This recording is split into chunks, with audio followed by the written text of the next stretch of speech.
bandeko batali pe balandi lokola momesano na biso oyo ezali émission na biso ya bana balongo epai wapi tozali kokabula makanisi na tango ya bitumba na kati na mokili pamba te oyo tozali ngonga ya air de verso oyo epesameli bana balongo de bakolo bitumba tozali kosokolobela lelo oyo etali centenaire kasi bosengeli koyeba ete ne landumambo ku Congo oyo azali représentant ya bana balongo oyo akutanaki na Kimbangu apesaki mission tozali kosala lelo azali kopesa ba communication mbala na tango oyo ya suka ya bitumba munene pona tokoma na indépendance tozali kozela nde na kosenga nani yambo na nyonso bomoni mama journaliste oyo azali pembeni na ngai mama Bidimbu Bianzambi tokopesa ye nano mwangonga na kotelema moke apesa nano biso litangi ya réflexion oyo papa Nando apesi biso landisama na centenaire oyo tozali kofete na tango na mikolo ezali koya mama maloba epai na yo tangela biso. Merci pour la parole. Message Denis Landumambo Kukum, représentant de Kabdiaba na PV, initiateur des enfants saints, centenaire de Bangunza 1921-2021. Pour mieux comprendre ce qui suit, il nous faut faire un retour en arrière, afin de connaître l'origine du mot Ngunza. Ce mot dérive du nom d'un arbre appelé l'Umbundi. Cet arbre était utilisé pour fabriquer les instruments à cordes. Cet instrument musical Nzambi fut aussi appelé Lungundi ou Lungungu qui devient plus tard Ngunza. Égayé, excitateur, qui met en transe. Il n'était pas utilisé pour la danse, mais uniquement pour égayer et consoler ceux qui étaient tristes ou ceux qui étaient en deuil. Le Ngundi était un homme puissant, malin, car très souvent il devait chasser les mauvais esprits et guérir les malades par ses cantiques. Le jouet de Lungundi était comme un consolateur et un grand guérisseur de troubles physiques. Finalement, tout homme qui tombait en transe opérait des miracles soit sous l'action des cantiques, soit par la prédication, était appelé Ngunza, c'est-à-dire chanteur, agréeur, consolateur, héros et guérisseur. Le Kingunza est le travail, religion, et Ngunza et le Kingunza est le message de Bangunza. C'est l'église du Saint-Esprit et le monde Congo. Peut-être auriez-vous besoin de savoir de quelle manière est né ce mouvement communément appelé Kingunza, ses origines et ses premiers pionniers. Tout ce que nous avons subi, la souffrance, la servitude, la domination coloniale et ses effets. Père Céleste et les ancêtres divinisés ayant remarqué tous ces éléments, ils se sont concertés et plaidés pour remédier à cette douleur persistante. Le Père Céleste, à l'écoute de cette plainte, a choisi l'un de ces anges qui siège autour du trône au nom de Mataninaludi, protecteur de la vérité. Porteur d'un colis spirituel de plusieurs facettes, esprit d'éveil, de révolution, de guérison, de prophétie. Et remettre celle-ci à un natif manière du clan Kimumba, du village Tundi Kibonga, dans les secteurs de Kimumba à la personne de Simon Kimban en Kaba à date d'ici sa fin. Celui-ci l'a transformé à cette force, s'est transmis à plusieurs personnes tombant en transe. Et voilà enfin les premiers pionniers à l'origine de ce mouvement communément appelé Kingunza. Après Simon Kimbangu, le premier pionnier c'était l'orgie. Mouvement Kingunza a gagné toute l'étendue des Congo. Premièrement, Congo belge, Congo français, Congo portugais. Voici ces quelques personnes visitées et aussi par le Saint-Esprit, entraînées et rejoindre ce mouvement dénommé Kintwa di Kiabangunza. Philippe Mbumba Amanianga, secteur de Kinkenge, André Machwa à Goma Tchétché, Congo Brazza, Simon Otoko au Congo Angola. Bien que chacun évolue dans son coin, selon ses capacités, compétences, potentialités et dons, mais tous unis dans un seul but de mettre en fin à la domination et colonisation blanche, avec leur slogan Congo Bangunza Banaya Radio. Pour étouffer et mettre fin à cette vague de Bangunza, les Blancs ou les colons ont jugé d'arrêter en prison et reléguer quelques autres en prison lointaine de différentes cultures. Sentant leur disparition physique, prochaine Funkimba a pris la parole et dit: moi, Mbumba, Mwanda et les autres, nous ne serons plus. Nous allons changer le corps physique dans le monde spirituel. Même pas débarquer, on doit rester pour garder notre religion africaine jusqu'à la venue de Lungi, instructeur divin. Emporté par le désespoir confondu mélancolique soudain, un certain 4 janvier 1959, renaît une lueur d'espoir finalement pour l'obtention de l'indépendance en date du 30 juin 1960. L'équipage du Kabangunza maintenait sa force et son ampleur depuis ses origines jusqu'à la mort d'Emmanuel Bamba le 2 juin 1966, sous l'intention de diviser pour bien régner. Après le déclin de Kintoa et Kabangunza à date du 10 juin 1966, 20 ans après vient Kingunza Munzila Kongo par l'air envoyé Longi en Congo en 1986 pour la préparation d'un acteur spirituel, autre temps, autre mers. La seule différence est que les Kingunza d'Enzila Kongo ne prennent pas le nom de Christ Jésus comme sauveur de l'humanité en plein air. L'air des versos et les centres de Kingunza dans la version de Fumukimbang, Mutambumba, Mutamachwa, Mutantualani, Mutamatai Mwanda. Que dites-vous, les pionniers d'Enzila Kongo? Je souhaite que nous soyons unis, animés d'un seul idéal et formés Kintoa et Kabangunza Munzila Kongo, à l'exemple de ceux qui nous ont précédés, dans le même slogan Congo Bangunza Banaya Radio. Ensemble, commémorons les centenaires et les premiers et remettre les points sur les i. Vive la deuxième indépendance spirituelle. Matondo mingi nabanza bo moni plateau na biso tozali na kati na mabongisi malamu pe ya fête ndio wende tozali kokota pamba tozali kati na esika na biso moko epa tozali na ba nengu bonzambe na biso ezali esika oyo biso tofandi papa yambo tokota na masolo landisama na oyo ezali mobeko na biso tokosenga nano omitali sa lisusu yambo na bande kona biso bazali kolanda biso bipai nyoso kati na mokili. Matondo mingi papa journaliste Congo buda kala Congo buda twasama ya lengu zanga za kilika Afrika kala munsi yetu ya Congo te kala mwana Congo kabaka mpoho yitura bantu mutaki nzonzi longa vosunga misamo binda mani kisonga monotela manifanto ale nkumba amenilandu mambo ku Congo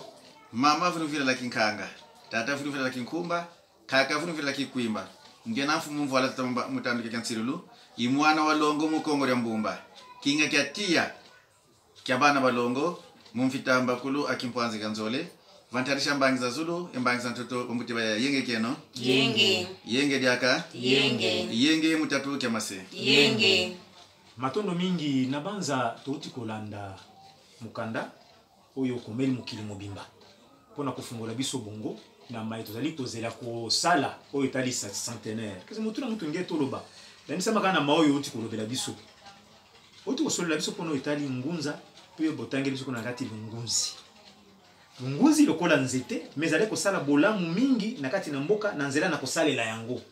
mekana na kotalisa biso rapport boni makanisi yaki ya basali ya nzambe bakinde ko se référer na nzete wana pona bakoma eloko wana.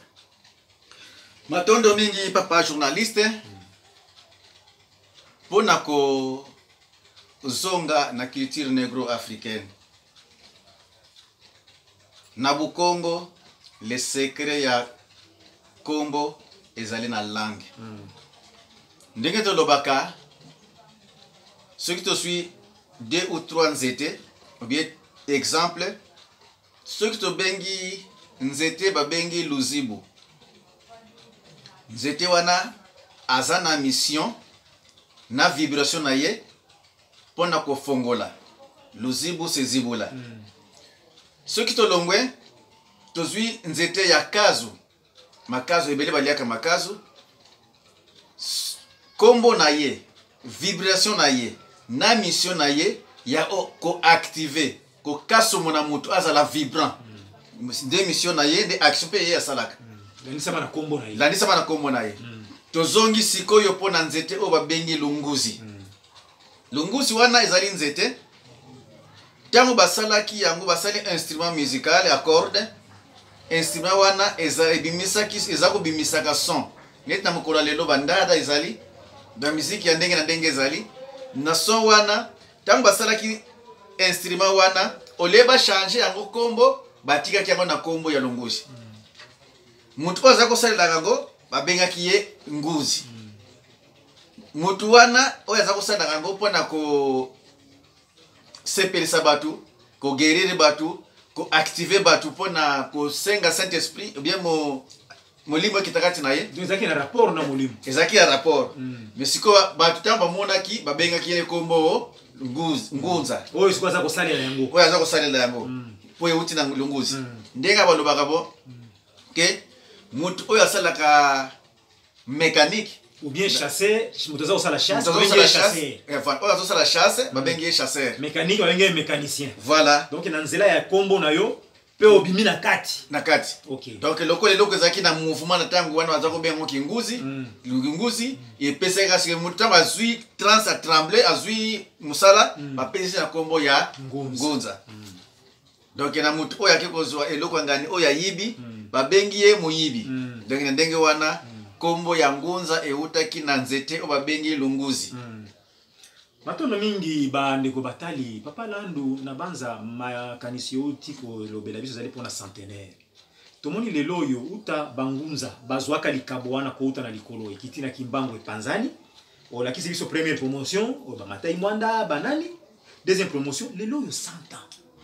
Mais bangunza bazozala kaka. Parce que bangunza ya lelo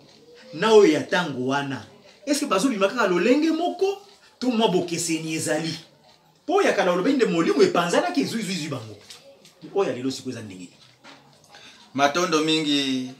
papa journaliste pona la deuxième indépendance.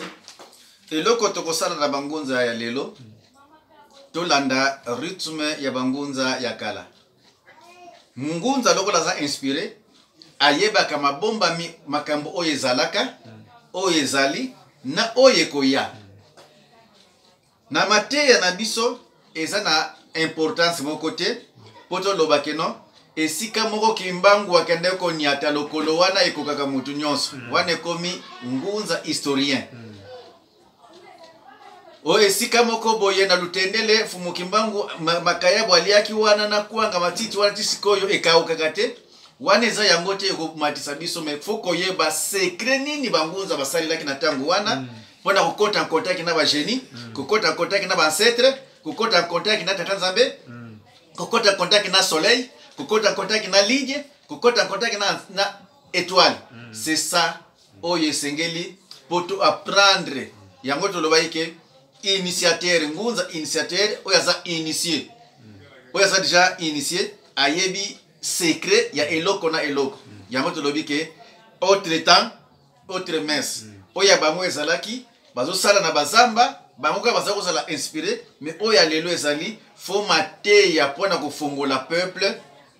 mateya pona kofongola molimo minatango ya kala pona kofongola molimo ya batu bazo beta bambunda bakopesa loboko po molimo na yo epela mitango lelo ezali bascule voilà pona lelo eza pona wana te o ezali temps autre messe ngunza lelo eksengeli kokende na initiation mateya kokende na objectif po tata Nzambe alingi mokili ezonga lolenge ndenge ye akanela ki ezalela na mokili na planète terre ezali mosala ya bangunza po bazongisa eloko wana bangunza tango tozokende me fongola nde ezali ne na bana balongo o bazana basite ezali ntimba bana balongo ezali ntimba nzuzi landu lukombo ntsukula katumi nzinga nsunda ainsi de suite baza ebele mais ba milimo wana eza bilimo moko efandaka na ba bisika bombama ba grotte ba ravin ba nzete ba ngomba ba shite ba bifurcation ba embouchure yango monaka bangunza tokendeke na ba embouchure tokendeke na bangomba nous tous à kende ngomba akende na ravin. Mais papa Lando, si Nathalie malamu na place on continuer, c'est-à-dire banguza nyonso même baoyo bazali na mission ya bana balongo te me bakende ke babisika wana. C'est que bakenda kende kokuta na kosolola na bana balongo sans koyeba. Bakende kende kokuta bana balongo na bisika wana bazo solola. Oyo ebele surtout baloba keno to uti ngomba. Nzambi asali, Yesu asali, Kimbangu asali. Bana balongo milimo ezala ponande ya bana balongo. Tango boko découvrir la monde boko yeba. Donc ngunza lelo ezo senga to ma peuple de la planète Terre à l'objectif. C'est-à-dire bozonga na racine. Na racine voilà. Parce que racine atezali ya kobomba na mabele, mais tango tali na likolo mbuma. Ekolakisa ki racine eza malamu. Soki racine eza ya kobeba mbuma pe na likolo e baby makasa pe eka ukifiko tiesko fini. Nzoka nde biso racine eza nango malamu. Na yango na lingina loba bangunza musala otozana yango esengeli to mema mateya to apprendre mutu to va pas prendre population ndengeni po musala oyo bangunza basalaki bisiba site oyo bango bakotaki e bimaki na mpwasate ezalaki ko sala na kintsweki po belge azako kanela bango mingi azalaki na bazalaki torturer yango même éliminé alors sikoyo na tango tozali toyeba kokota nde en contact na ba génie oyo bazana ba place moko secret koyeba kokota en contact na ba fumu kimbangu pona kingunza lelo ezonga neti na centenaire tolobi centenaire otozo sala 100 ans un siècle depuis molimo wana oyo kimbangu ekitaki esengeli biso nyo tozala ini tozala na contact moko po objectif na biso ezali nini kokota en contact na génie wana oyo akitaki na 1921 donc totali malamu lobi bongo to pona moya lelo eza lokola mwa coupure moko esalemaki coupure eza ya kosalama po balobaki Kimbangu alobaki bien que biso ketokende ko changer banzoto na monde spirituel même pas di makengo akotika la po garder religion négro-africaine jusqu'à l'arrivée de Longi instructeur divin tango koya ye mateya na yende ko pesa biso passage biso bangunza poto yeba kokota en contact na ba génie na ba ancêtre na mouvement nyoso na ange oyo akitaki na tango mundela nyokola kibiso tatanza matindaki moko na ba ange o bazala na autour na ye to na gasi to yeba ngo sima bazala na trône na ye donc ceux qui tozo fêter centenaire secret ya centenaire ya centenaire donc secret anniversaire yango nde photo à prendre batu et belé basala ba anniversaire ba yeba kate anniversaire bazo sala pona nini pe nini ba lié ba meli ba bini esili wana nzokande sima ya ba fête wana ya anniversaire eloko moko ezalaka toujours na sima ezala ya mbotama ezala privé ezala collectif ezalaka yango moko te alors ebele pona okota en contact na ba génie ba ancêtre na ba ainsi de suite nakoloba nini mingi tokendeka na cimetière poto okota en contact na ba ancêtre na biso mais bapekisa biso cimetière bamindele bapekisa biso cimetière mais bango bakendeke nzoka nde ezalaki mpona koevite biso tozala en contact na bao ya biso ok alors que photo pe ekokotisa moto en contact na moto oyo aza na ye posa mpona korayonne ye mais plus précisément date yango nde ezalaka mpenza le plus grand problème la date ya anniversaire soit ya mbotama ya libala to ya kokufa sito ya kokufa kuna nde sikoyo okoke na cimetière oza rayonne na ancêtre wana mais sikona mukola lilo bangunza nani ayebi ata cimetière ya ngunza moko toyebi yango te toyebi ke na siècle bango babundaki na 3e génération bakenda ko s'incarner bakenda ko changer banzoto bazana biso elongo soki to toucher kaka ange wana makambo oyo eleka yango ka pe kozonga ya solo ta bandeko batali pe balandi papa nalinga nazaki na mutu na moko nangaki na tuna omeka ko éclairer biso to solo laki na ngunza madeka elo baki na biso boye tango na tuni papa yo papa madeka nazana posa to solo na yo maoyo yebi parce que aussi okoli sikoyo soki okei lelo okende na makambo yango ozala ndenge nini alobi na ngambo ete même s'il arrive ke nakufi makambo oyo eza kati na nga nzambe akopermettre kaka mutu moko amizwila yango parce que naza ngai moko te sika nzambe azalaki kopesa nga makambo oyo nazalaki ngai moko te mpe quelque part kimbango alobi lokola babangisaki bato ndenge oyo tokoyebisa biso awa koboma bakoko mingi mpona kolinga libota na ye abombi makambo akufi ake nango me kimbango alobi bato wana bakobotama lisusu mpo baya na makambo wana siko lelo oyo lokola bana balongo batiolamaka bayinamaka ngonga na bango yango oyo est-ce que kokozala teke bato wana bazali koya na nzela na bana balongo parce que bana balongo bakouta kaka epai na nzambe na bakombo na bango to boniboni matondo mingi papa journaliste na question oyo osili kopose tangu na koli na catholique naza koyokana kono église ya Sainte Hélène mais l'église ya Saint Joseph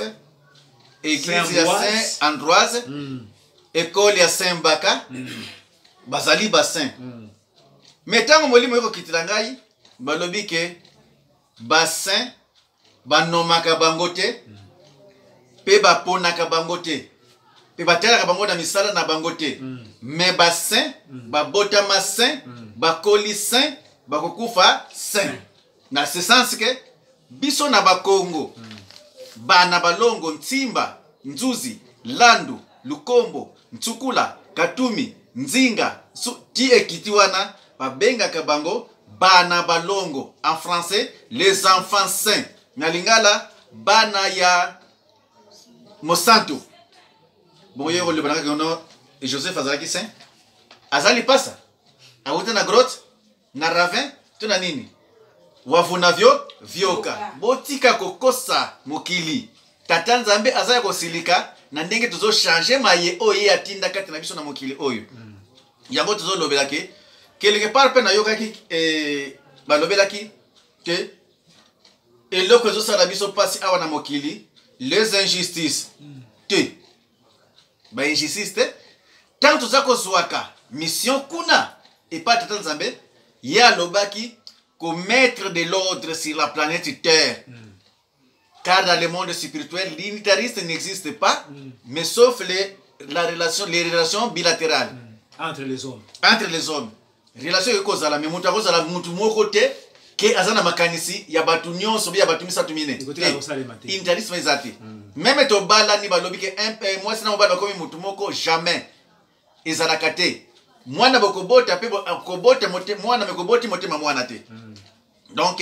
na yango tozo senga ke tika ni sonyos to sala mosala ndenge tata atindela yango. Memba kokota banzela nyonso pona kosilisa bangunza na kanisi na tangu ya Jésus babomaki bana nyonso mibali. Mais elembo ya tata nzambe moye kufa ezate. Ezalaki kana mosala na yango. Ozali ko sala entretien. OK. Nani akoboma elembo ya tata nzambe au moment biso nyonso na mokili tozali ko vivre à travers l'animation ya nzambe. Animation ya nzambe sinde pe moto zali na yango. Kasi pe palandu tozali kokoba pene na kokite na koshite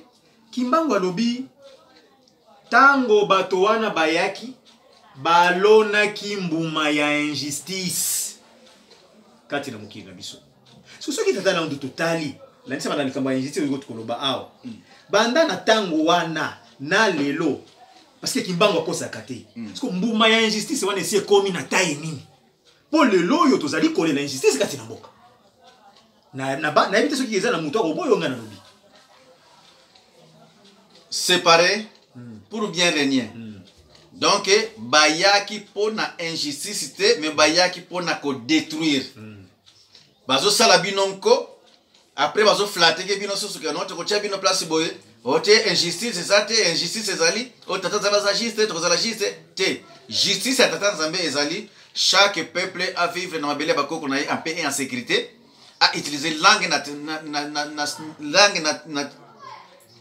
maternelle à utiliser continent na ye po na ye et donc ko sangisa na monde spirituel ezalité ce qui ezali ki ko sangisa na monde spirituel mais ba langue ezali différent ba po ezali différent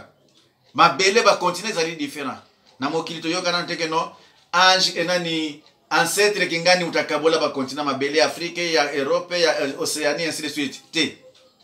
mutu wana yebanaka te baye kokosa biso ke na Berlin ko so ina nani na conférence africaine de Berlin nani bakabolaki balange na tour de Babel la langue bebelaki wana za lukuta soso abombaka langue na ye azaki na langue nini meme mbwa azana langue na ye Kikongo ezali langue ute pa tata Nzambe e utaki te que non la langue bebaki donc chaque peuple tata Nzambe ndenge atiela nzete ya safu banda na tangu wana tina mukolo lelo ebota kaka safu soso etikala soso na langue na ye na démarche na ye na façon de faire na ye ndenge biso ba Congo donc o etali injustice ali invention charnelle tata Nzambe na justice na ye ou bien juste na ye asalaki nini juste fidèle na ye asalaki nini moyindo apesi mobele Afrique na bayindo apesi chaque tribu ya bayindo langue na ye mabele na ye richesse na ye culture na ye savoir faire na ye bongo siko tukosangisa ya ndenge nini matondo mingi bandeko batali pe balandi papa Landu musicien moko na biso ya mboka Congo ayembi bo ya lobi moto ya boloko na makanisi na ye komemela ye voyage te na koyela oba frite nini ye posa na ye kaka libération abina voilà moto ya nzala koyela ye masolo mosusu te pesa ye kolia alia papa bangunza na biso soki nalandaki yo malamu na texte na biso babimaki pona tina ya objectif munene ya kosilisa pasi oyo muindo azali na yango voilà lelo yo papa Landu soki totali ya solo kimbango yebaki yango pala baki deuxième indépendance ekozala même pasi oyo tozozala na yango na komona ka lolenge lelo yo banguza mingi baza distrait est-ce que réellement ngunza kozala kaka concentré na makambo ya kisi pona kobikisa nzoto oyo ezali na tina bien sûr ungunza akopesa nano priorité na libération landisa mandenge uti kolobela biso ya mentale nano ya mutu na nzela ya enseignement to bonimo matondo mingi papa journaliste eloko moko te ko émerger écola sans enseignement ozala mécanicien électricien ozala soki otanga te mais ozo enseignement na mama na yo tango ndenge kosokola basani ndenge ya kolamba nyonso enseignement na biso na l'ère des versos ezali nde komema mutu nyonso kote ya mutu nyonso ayeba lolenge tata Nzambe abongisela mokili ndenge kozongisela mokili ndenge sengeli ezala à part les enseignements ce qui nyonso ezwami nyonso wana nde ko permettre biso nde tosala musala ya ko libérer peuple d'Afrique peuple du monde na ngomba ya mpozo message on azwaka oyo bayebisanga ke non peuple oyo bengami na kombo na ngai tata Nzambe tango akotika kosambela ba Nzambe bapaya azongi na ngai na kofongola loboko na ngai na ko bénir peuple wana po peuple yango nde ezali lumière du monde c'est le peuple Congo tango na sala recherche na ko trouver que peuple Congo c'est parce que tata Nzambe kombo na ye a Congo Mongali ainsi de suite alors que na nyonso wana tosengi tika mutu nyonso ayeba kotambusa vina ye pona nini tozwa objectif tozala libéré tisiko e première indépendance mondele apesa indépendance mais apesa biso indépendance totalité pour religion d'abord ezaya kokangama na ebata étranger tozosambela Nzambe bapaya o babengi maître Jésus na ba événement o ba révélaki oye ko ya awa na lolenge ya maître ya seigneur Bamba Emmanuel bango ba metrasela yango déjà pesa ki montage amoni ndenge makambo ko ya ali bango ba inventer ngo sikoyo pona nini tozala sikoyo animé na maître Jésus orto yeba kiteke seigneur Bamba Emmanuel akoyana ba événement wana bango ba tiango sikoyo na ba théâtre pour tozala déjà animé ba tiango na ba journaux yo ba bengi livre sacré nyonso wana tango ezali tango ya lelo ezali tango ya kubomba te nyonso basalaki ezali kobima na mpwasa tozali komona pona tokende kosilisa na banze ozala motuna na biso ya suka so ozala makanisa ko bakisa tomoni succession ya ndenge makambo ezali koleka pona etali ba kingunza toye komona na ya suka ezali le 10 juin 1966 epai wapi kingunza esilaki ndenzela Kongo ebotamaki na base ezali bongo to na landaki mabe ndenge etangamaki kuna matondo mingi papa journaliste pona carrière ya kingunza ya 3e génération de bandi 66 et bandi na 1921 animation ekotaki force ezalaki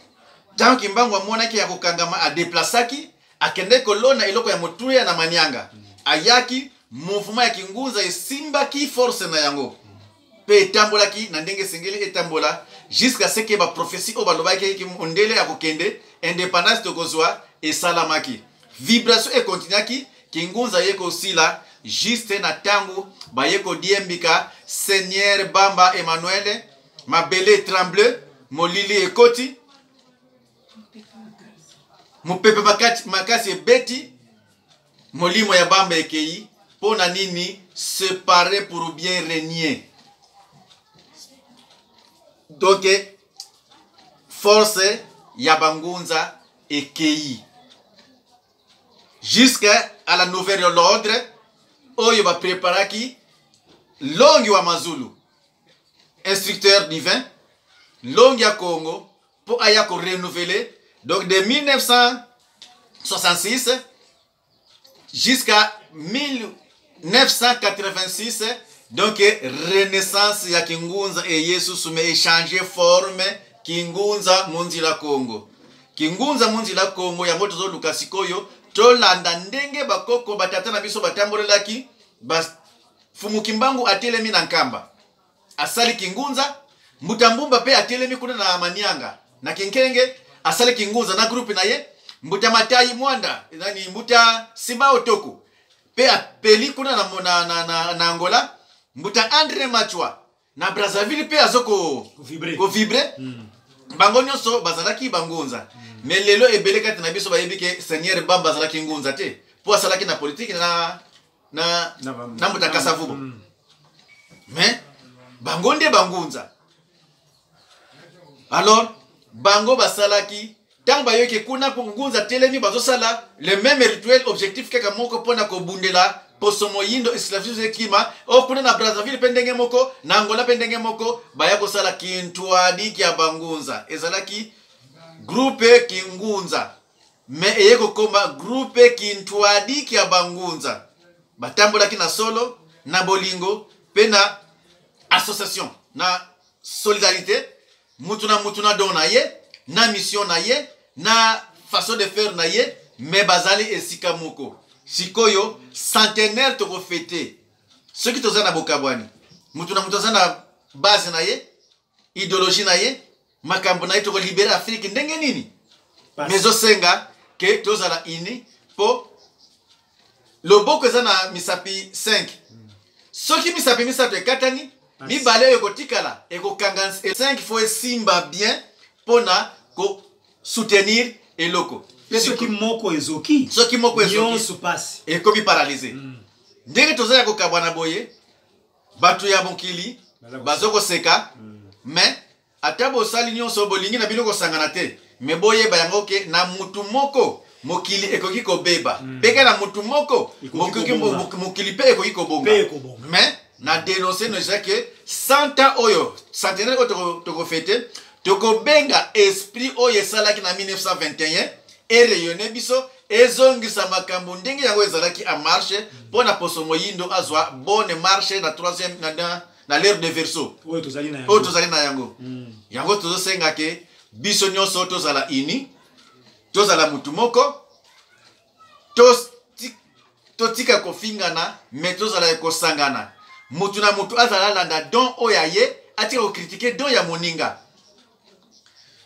tango na pesi ebele kati nanga lokola bayebi ke ngana za mwana longo na lataka mingi rouge ebele bazobenga ngake o wana nganga wana mais mundele ameyebelaki yango apesaki pe Jésus maître Jésus que azam magicien mais si ma imagine ye bisino to koma ke oh Yesu c'est ça fumbo kimbango pe balobaki na ye azandoki mais maloba oyo ezobima kati na biso soki tosala na analyse yango nde ekosala ke poso moyindo ezonga moto. Mission kaka toza nango poso moyindo azonga mutu mundele ayeba ke ye aza na mabele na ye mabe oyo ya kolona awa ndenge ezokozongela ye ekonji kozongela jusqu'à ya kofukama asenga bolimbisi pe tokozongisa pe to relation bilatérale kozanga te tokotamba ndenge seki kotambola mais en sorte que chacun pour soi, Dieu est pour tous. Ce n'est pas moi qui ai dit ça. Matondo mingi na banza tokomi na suka na yeto soki liluba ya suka ezali obakisa poto kende kosilisa pona lelo na ebite mambo bidimbu soki non bidimbu ya ça na commentaire bien question ya reposer parce que si ça plateau boye 100 kg loba ta likambo muke on a biso pe 4 minutes. Bon, comme vous êtes tous déjà, ils ont bien exposé, tout est clair, tout est exposé. J'avais des questions, mais à travers les réponses qu'il vient de vous donner, ça a déjà répondu à toutes mes questions. Donc tout est bien exposé, tout est clair. Kasi pona intention na biso ba landi sikani so tozali. Papa lando to ko balika moko boyatina. Alobi to longwa to pesa mokongo na kimbangu oya mythologie. Obalobi likolo e diamaki elembo lokolo nyoso ko ya kotia wane kokoka en tout cas ba kimbangu ya ndenge wana para ndo conseiller biso to landa oyo wana ti to landa kimbangu ya liloba kimbangu ya parole nzokande kimbangu ya parole nde racine papa mama oyo ezali racine nde kozala bitape nde kozala pe bambuma soki racine eza malade be itape kozala malade soki racine eza na nguya ba etape kozala na nguya soki racine eza ya kokufa etape kozala ya kokufa nzokande racine oyo ya biso kimbangu aza na bomoi ndeni tokobanga liwa ndeni tokobanga corona ndeni tokobanga mundele ndeni tokobanga nzala parce que racine na biso ezali en bonne et due forme biso pe bitape tokozala nini en bonne et due forme na banza tosilisi pona lelo tozolobi merci mingi papa Lando na ndenge ozali kondima ba invitation na biso ba kobengisa mana biso pe kopesa biso makanisi minene ndenge oyo bande kopé bino bozali kolanda biso bolemba biso te tozali kokende ko cheminer malembe tozali na méthodologie moko tozali ko utiliser tokobanda na biloko nano ya makasi te toyena na biloko ya muke ndenge babandaka na mwa miliki après miliki fufu ekoki koya après fufu makambo makasi ekoya pona koloba nini bozala branché na site na bino ba enseignement ezali même à distance okozala rodé pe okose retrouver kimia o mabota mabino baza tosilisi